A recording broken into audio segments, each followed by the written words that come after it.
Hello friends. आज मैं आपको एक डाउट क्लियर करने वाला हूँ हनुमान गदा शंख से रिलेटेड।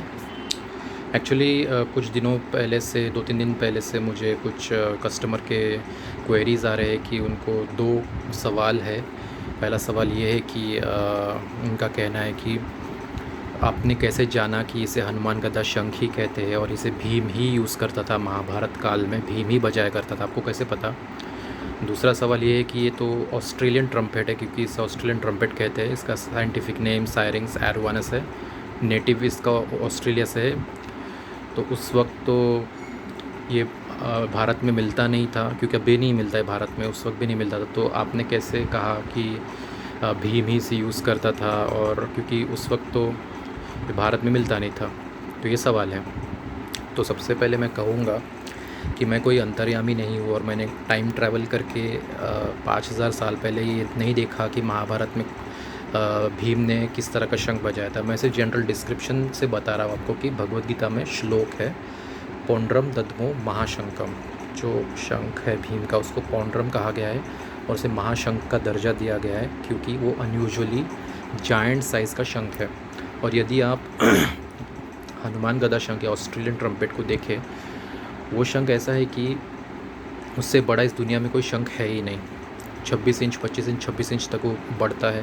उसकी लेंथ भी बहुत लंबाई काफ़ी बड़ी है और दिखने में गदा जैसा भारी भी है, इसलिए उसे मैं हनुमान गदा शंख कहता हूँ। और रही बात दूसरे सवाल की, तो 5000 साल पहले ऑस्ट्रेलिया नाम का कोई देश नहीं था, एग्जिस्ट ही नहीं करता था। उस समय अखंड भारत हुआ करता था। और जाहिर सी बात है, अभी आप देख रहे होंगे कि बहुत सारे कंट्रीज जैसे यूएसए, मेक्सिको, अफ्रीका में शिवलिंग, भगवान गणेश जी की मूर्ति, नरसिम्हा देव की मूर्ति खुदाई के दौरान, एक्सकवेशन के दौरान बाहर निकल आई है। तो ये मैं कहूँगा कि 5000 साल पहले सनातन धर्म का कल्चरल इन्फ्लुएंस इतना ज़्यादा था, वाइड तक फैला था, बहुत दूर दूर देशों तक फैला हुआ था। तो ऐसा मत समझिए कि ऑस्ट्रेलिया उस वक्त नहीं था तो शंख कहाँ से आया यहाँ पे, क्योंकि कल्चरल इन्फ्लुएंस बहुत दूर दूर तक फैला हुआ था उस वक्त भी।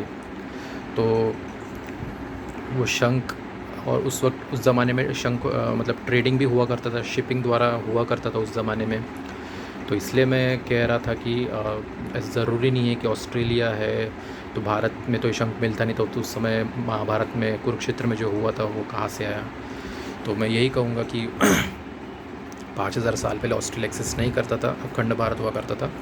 अलग अलग देशों में सनातन धर्म का इन्फ्लुएंस था, इसलिए वो शंख को हिंदुस्तान से, भारत से जोड़ा जा सकता है।